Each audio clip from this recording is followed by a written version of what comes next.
mestu naše playlisti nalazi se pesma od Rosalije Fito Suna, Yo i ti, tu i mi. Ljudi, zapamtite ovu devojku Rosalija, devojka kida, čitav život je u muzici i ima dobre kontakte, kao što i sama kaže, samo na pesmi Konotura sa njenog prethodnog hita u kolabu sa J Balvinom, kaže da je bukvalno bilo, pa ima ga u prijateljima na Viberu, kao na Whatsappu, i bilo je kao, hoćeš da radimo pesmu, poslala pesmu, njemu se svidala pesma i ostalo istorija. Mislim, jebote, što meni nije prijatelj Bad Bunny, Maluma ili Niki?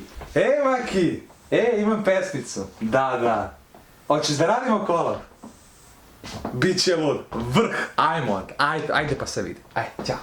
Mnogo dobrog očekujemo od Rosalije.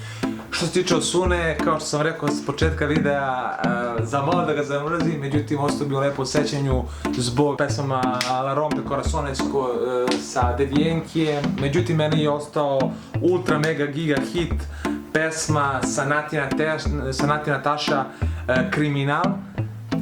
Ko je nije čuo, poslušajte, predobra je pesma, baš onako, meni je čak zvonila non stop na telefonu. No dobro, hajmo mi na canción, Rosalija, Fito Suna, Yo i ti, tu i mi. Ajmo!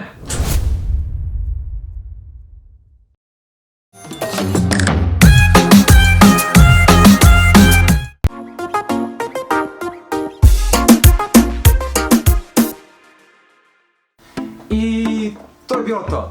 Pišite mi dole u komentarima po vašem mišljenju koja je to pesma obeležila ovo leto.